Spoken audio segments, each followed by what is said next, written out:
Grace for President, written by Kelly Dipucchio. Pictures by Luann Pham. One morning in September, Mrs. Barrington rolled out a big poster with all of the presidents pictured on it. Grace Campbell could not believe her eyes. "Where are all the girls?" "It's a very good question," said Mrs. Barrington. "The truth is, our country has never had a woman president." "No girl president? Ever?"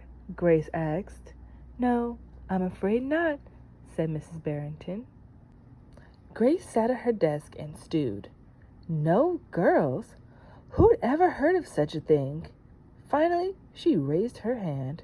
"Yes, Grace, I've been thinking it over, and I'd like to be president."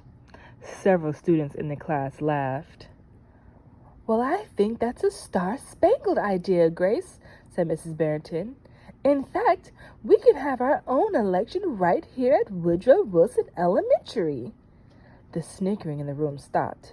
Grace smiled. "Would anyone else like to run for president?" Mrs. Barrington asked the class.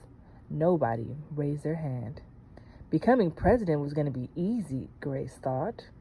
The next day, Mrs. Barrington made an announcement. "In the name of democracy, I've invited Mr. Waller's class to join our election. Their class has nominated Thomas Cobb to be their presidential candidate." Grace's heart sank. Thomas was the school's spelling bee champ. His experiments always took a blue ribbon at the science fair, and he was captain of the soccer team. Becoming president wasn't going to be so easy after all, Grace thought. The teachers put the names of all 50 states and the District of Columbia into a hat. Everyone except for Grace and Tom chose a state. "I'm Texas," says Anthony. "I'm New Hampshire," says Rose. "I'm Michigan," said Robbie. "What does the number 17 mean?" "Each state is assigned a number of electoral votes. That number is determined by how many people live in that state," said Mrs. Barrington. "Each of you will be representative for your state." "Altogether, our country has 538 electoral votes," Mr. Waller explained. "On election day, the candidate who receives 270 electoral votes or more wins the election." "Why 270? said Rose. "That's more than half of all electoral votes," Mr. Waller said. Becoming president really wasn't going to be so easy, Grace thought. Grace came up with a campaign slogan. "Make history, vote Grace Campbell for president."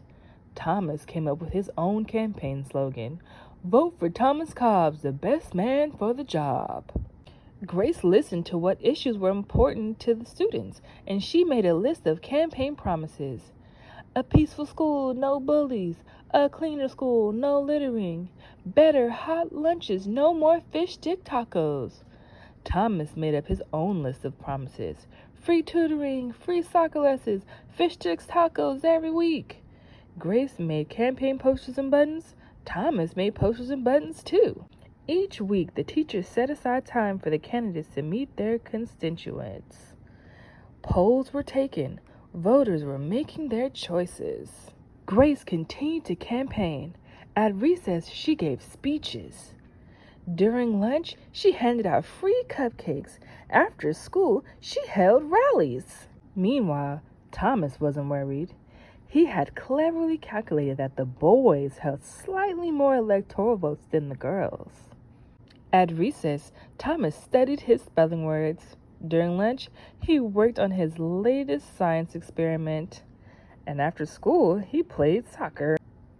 Even before the election, Grace made good on her promises. She joined the safety squad. She organized a school beautification committee, and she volunteered her time in the school cafeteria.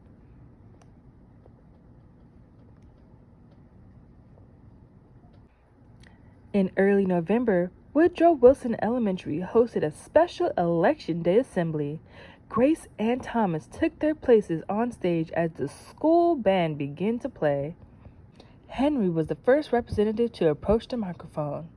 The Yellowhammer State of Alabama cast its 9 electoral votes for Thomas Cobbs.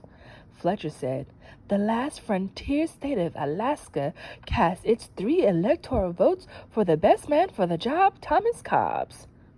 Hannah called out, the Grand Canyon state of Arizona cast its 10 electoral votes for Grace Campbell.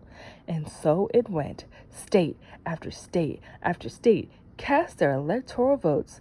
The scoreboard in the gymnasium kept track of the totals. The voting demonstration was quickly coming to an end. Clara approached the podium. The Badger State of Wisconsin cast its 10 votes for my best friend, Grace Campbell. Grace looked at the scoreboard. Thomas had 268 electoral votes.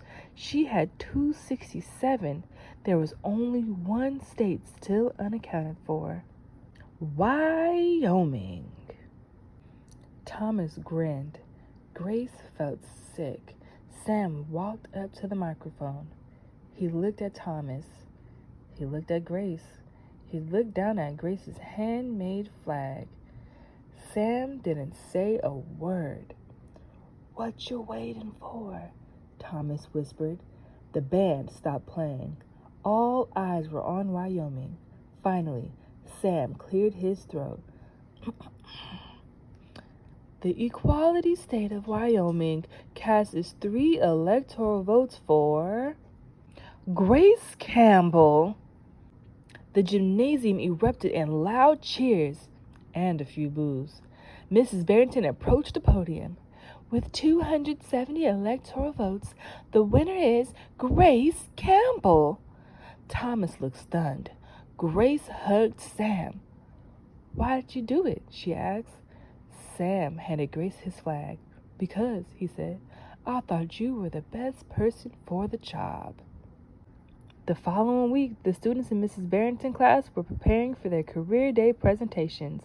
Grace volunteered to go first. She stood at the front of the room and glanced at the poster still hanging on the wall.